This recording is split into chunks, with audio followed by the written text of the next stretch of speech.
زندہ رہے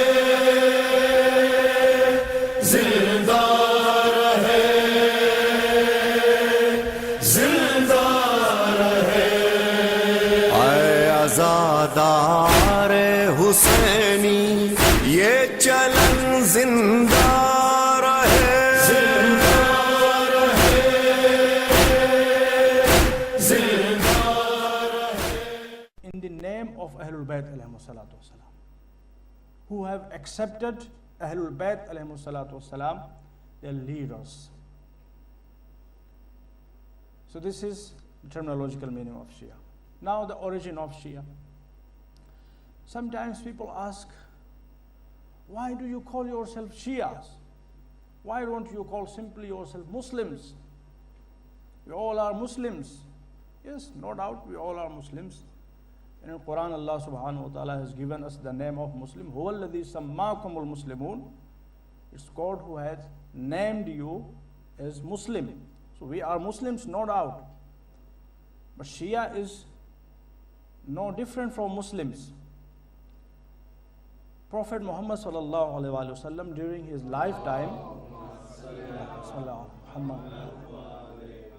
at least there are 30 or 50 records in history where Prophet Muhammad himself called all those people who are very sincere, who are very, very adherent to Imam Ali and Prophet Muhammad. Prophet Muhammad himself called them Shia. For example, there is a verse in Quran, very nice verse in Surah Al-Bayyinah. Allah subhanahu wa ta'ala says, إِنَّ الَّذِينَ آمَنُوا وَعَمِلُوا الصَّالِحَاتِ أُولَٰئِكَ هُمْ خَيْرُ الْبَرِيَّةِ. Indeed, those who believe in Allah and do righteous deeds, they are the best masterpiece of Allah subhanahu wa ta'ala's creation. When this verse was revealed, companions asked Prophet Muhammad, O Messenger of God, can you specify who those people are? Prophet Muhammad sallallahu alaihi wasallam clearly said, it's no one but Ali and Ali's Shi'as. So Prophet Muhammad clearly mentioned the word Shia. And as I mentioned, there are 30 or 50 at least accounts in history where Prophet Muhammad has addressed a group of people as Shias. And some of our scholars have come and written some books which talk about Shi'as of Ali ibn Abi Talib from among the companions of Prophet Muhammad. And in Iraq there was a great scholar, Ahmad al-Waili, very, very famous and popular speaker. He wrote a book about the Shias, and he mentioned 230 companions' names who were identified as Shia among the companions of Prophet Muhammad sallallahu alaihi wasallam. Salman, Abu Zar, Miqdad, Ammar, all these true and loyal companions of Prophet Muhammad sallallahu alaihi wasallam, they were addressed by Prophet Muhammad himself as Shias. And the population of Shia in today's world, how many Shia should be in today's world? Can you guess? Give me any clue.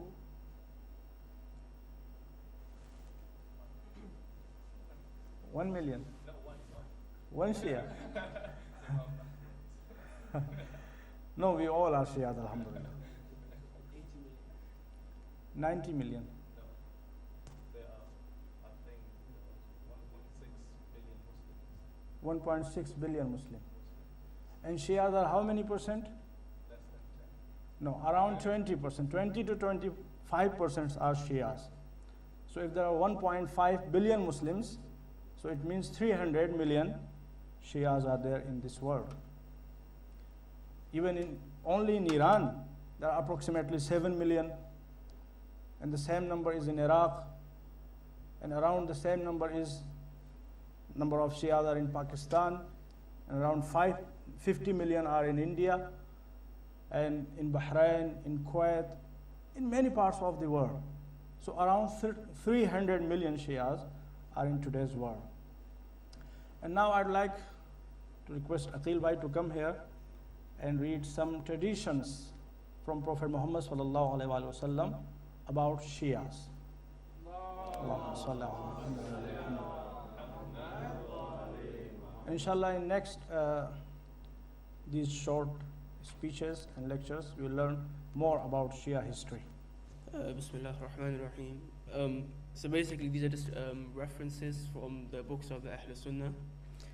Imam Ahmad ibn Hanbal, Allama ibn Hajar Makki, Hafiz Abu Nuwayra Isfahani, and countless other classical scholars of the Ahl Sunnah all narrate that the Prophet said, "Glad tidings, O Ali, verily you and your companions and your Shia will be in paradise." Hafiz Jalaluddin al-Suyuti, the famous Ahl Sunnah scholar of Egypt, in his book Ad-Dur al-Mansur narrates a tradition in which the companions say, "We were with the Holy Prophet when Ali came towards us. The Holy Prophet said, he and his Shia will acquire salvation on the Day of Judgment." Allama ibn Hajar Asqalani, another famous Ahl Sunnah scholar of Hadith, narrates the following tradition.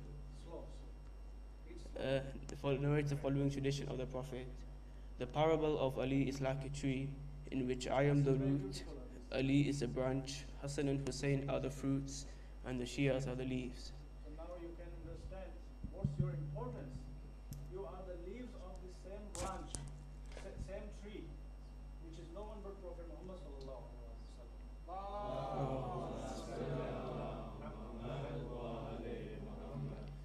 Allama ibn Hajar al-Haythami al-Makki of the Ahl Sunnah says in his book Al-Sawa'iq al-Muhrika that the Shias are Rafidi, liars and deviants.